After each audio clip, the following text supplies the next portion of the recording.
Morning everyone. Class 6 आज हम Sanskrit NCERT पुस्तक का सूक्तिस्तः बकः ये पढ़ेंगे। सूक्तियाँ ये जो होती हैं बहुत ही इम्पोर्टेंट, हमारे जीवन में बहुत महत्वपूर्ण, याद रखने वाली, स्मरणीय चीज़ें हैं जिसको हमें अपने जीवन में हमेशा उतारना चाहिए। इनसे हमें सीख मिलती है। तो पहला शुरू करते हैं। उद्यमेन ही सिद्ध्यन्ति कार्याणि न मनोर्थे।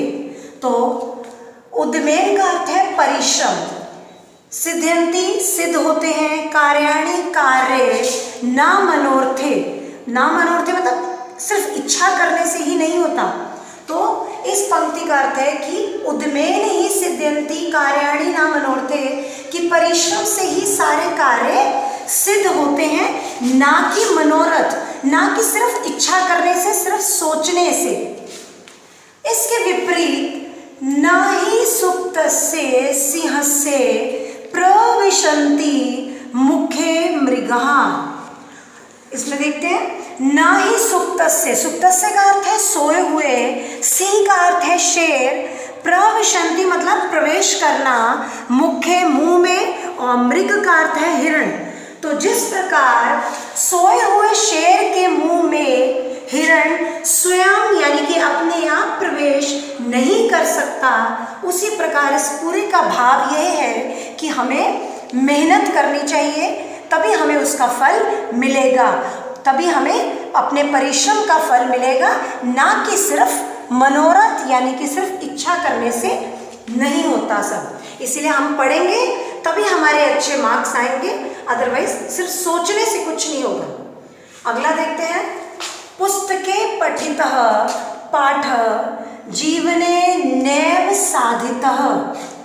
तो पुस्तक में दिए हुए पाठ, पठित है मतलब पढ़ना, पाठ जो पुस्तक में दिए हुए पाठ होते हैं उसको जीवने नैव साधितः, उसको जीवन में हम यदि अपने जीवन में उसको नहीं उतारते, ठीक है, उसको हम यूज नहीं करते, साधिता का अर्थ है यहाँ पे प्रयोग करना, यदि हम अपने जीवन में उसको नहीं उतारते, किम भवेत तेन पाठेन जीवने यो न सार्थकः।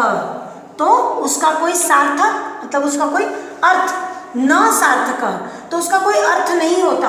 यदि हम उस पाठ को, जो भी आप पढ़ते हैं, जितने भी पाठ पढ़ते हैं, यदि हम उसको अपने जीवन में ना उतारें, उसको समझकर उसे हमें इम्प्लीमेंट, उसको अपने जीवन में एक शिक्षा के रूप में हमें उतारना चाहिए, तभी उस पाठ का फायदा होता है।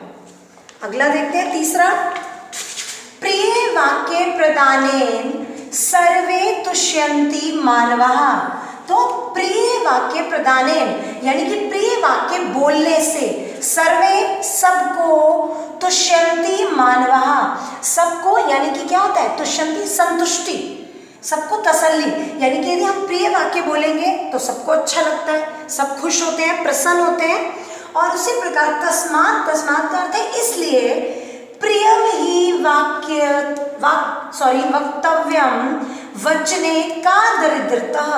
तो प्रिय वाक्य, इसलिए प्रिय वाक्य बोलने में कोई दरिद्रता, कोई गरीबी का एहसास नहीं करना चाहिए। हम गरीब नहीं हो जाएंगे यदि हम किसी से प्रिय वाक्य, मीठे वचन बोल लेंगे, तो दूसरा इंसान खुश होगा, बल्कि वो और अच्छे से बात करेगा कि हाँ ये व्यक्ति बहुत अच्छा है।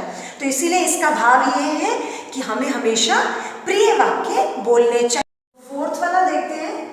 गच्छन् पिपीलिको याति योजनानां शतान्यपि।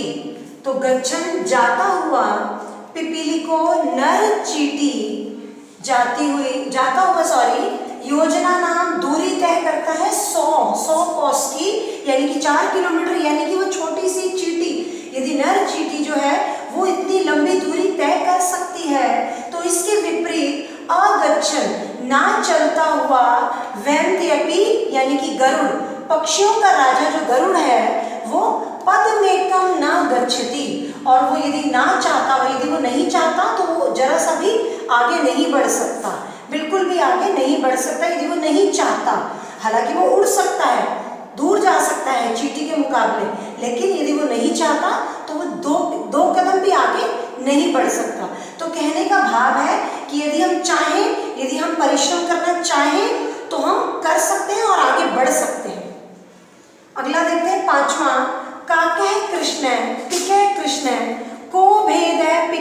काक्यो वसंत समय प्राप्ते काके काके पिके पिके। तो इसमें बताया है कि कौवा भी काला होता है, काके मीन्स कौवा, कृष्ण मीन्स काला, तो पिके यानी कि कोयल, कृष्ण काला। तो जिस प्रकार कौवा भी काला होता है और कोयल भी काली होती है, और अब इन दोनों में भेद कैसे पता चलेगा?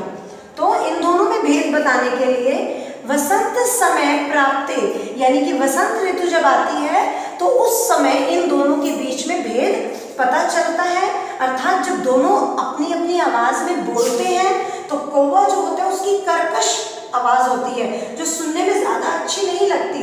इसके विपरीत जो कोयल होती है उसकी जो आवाज है वो मधुर आवाज है, सबको अच्छी लगती है। तो कहने का भाव है हमें मीठी वाणी में बोलना चाहिए जो सबको अपनी ओर खींचती है। तो इन सब से हमें सूक्तियों से कुछ ना कुछ हमने सीखा है जो हमें अपने जीवन में उतारना है। धन्यवाद।